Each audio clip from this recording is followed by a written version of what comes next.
Selamat datang kembali di Kata Netizen. Hashtag atau tagarnya adalah uji klinis vaksin. Yang penting, yang mesti digarisbawahi adalah vaksinnya belum ada.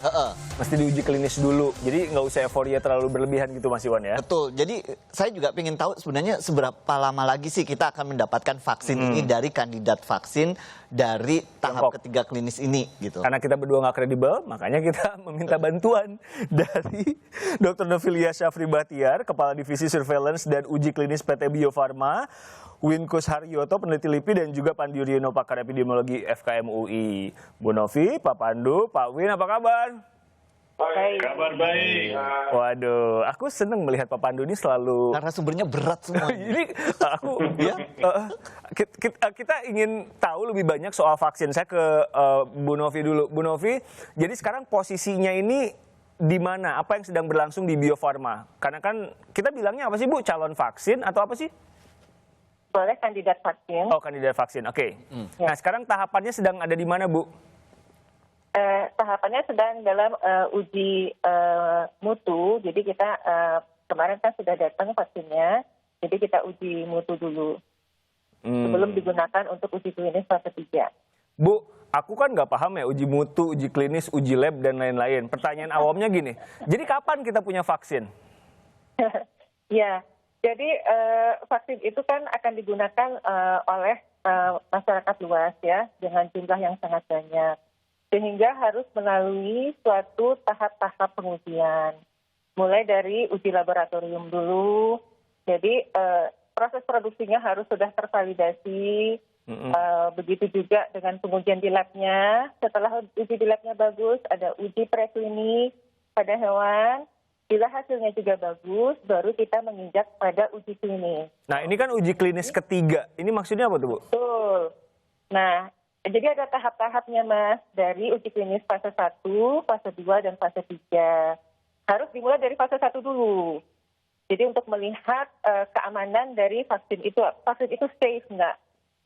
Apa aja yang dirasakan setelah diberikan? Apakah nyeri atau demam misalnya?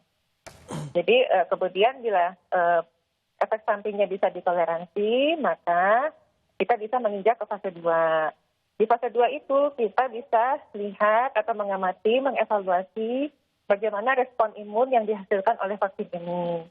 Berapa dosis yang diberikan, misalnya 1 dosis, 2 dosis, kemudian kita evaluasi 14 hari misalnya setelah dosis terakhir. Apakah terbentuk antibodi di situ. Nah, nanti bila hasilnya bagus juga, nah kita menginjak ke fase 3. Bentar, fase 1-2-nya kan udah ya, Bu ya? Sudah. Nah, berarti sekarang fase 3. Fase 3 ini ngapain? Nah, fase 3 ini kita menguji lagi, bisa saja namanya efikasi. Kita menguji dalam jumlah yang lebih besar. Makanya tadi ribuan jumlahnya, 1.620, untuk memastikan efek sampingnya bisa ditoleransi dan melihat antibodi yang dihasilkan juga. Oke, Pak Win ini kan vaksinnya dari Tiongkok. Saya baca juga diuji di Bangladesh, di Tiongkok, sama di Indonesia. Nah, kenapa Indonesia masuk ke dalam list negara-negara tempat uji klinis ketiga itu? Jadi ada beberapa pertimbangan mengapa kemudian vaksin ini diuji juga di Indonesia juga. Salah satunya adalah karena laju infeksi di Indonesia ini masih cukup tinggi. Ya. Dan kalau tidak salah juga dilakukan di Brasil itu yang laju infeksinya cukup tinggi. Jadi ketika kemudian mereka yang divaksinasi ini dibiarkan hidup seperti biasa, otomatis ada kemungkinan mereka akan terpapar virusnya. Dari sana kemudian akan dilihat apakah vaksin ini benar-benar efektif dapat mencegah penyakit COVID-19 itu. Artinya mungkin sukarelawannya akan terinfeksi, tapi dengan divaksinasi maka infeksinya kemudian tidak akan menyebabkan penyakitnya. Tapi di Tiongkok juga tinggi kan, Pak? Kenapa nggak di Tiongkok aja uji vaksin? Di Tiongkok udah turun. Udah turun, tapi kan masih ada. Nggak, awamnya kan gini, kenapa diujinya di Indonesia, di luar negaranya dia? Karena di media sosial kan sempat ada diksi, apa kok kita kayak kelinci percobaan? Gimana menjelaskan ini, Pak Win? Berdasarkan data yang terakhir kami peroleh itu kan di Tiongkok laju infeksinya boleh dikatakan sudah sangat rendah ya. Bahkan terakhir yang muncul hanya di Beijing itu dan juga langsung dievaluasi dan memang tidak terlalu banyak.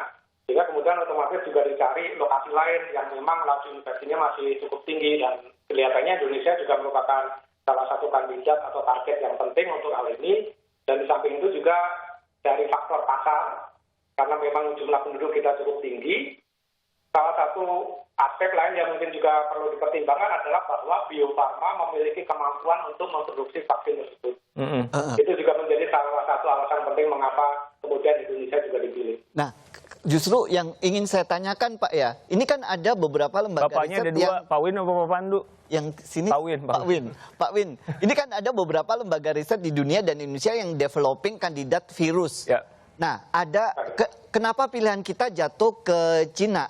Ada juga kan yang dari Oxford University dan itu udah masuk ke jurnal ilmiah juga. Apa yang mendorong Indonesia untuk memilih kandidat virus dari Cina ini?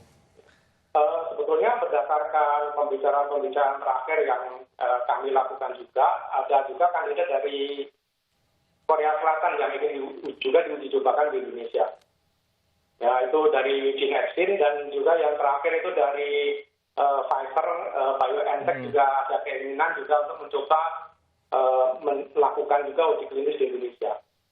Kemungkinan besar salah satu faktor yang penting saya pikir ya juga adalah bahwa karena vaksin yang disiapkan Sinovac ini adalah vaksin yang berupa virus yang dinonaktifkan dan kebetulan juga Bio Farma memiliki fasilitas untuk itu akan sangat menguntungkan juga buat kita untuk kemudian bisa memproduksi sendiri dalam jumlah yang memadai untuk kebutuhan Indonesia.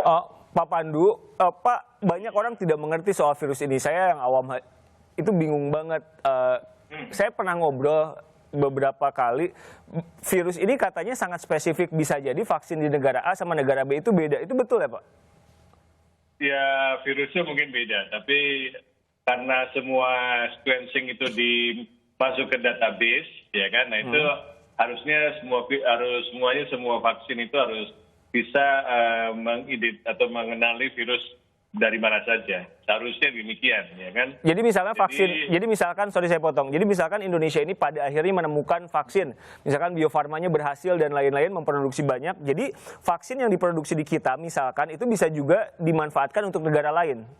Seharusnya begitu. Karena dia harus mengenali semua virus corona COVID-19 berbagai bentuk yang bervariasi tadi. Itu yang karena itulah genome sequencing itu, hasil genome sequencing daripada virus harus dilaporkan ke dunia yang memuat database semua jenis virus yang beredar. Maaf, yang dipakai.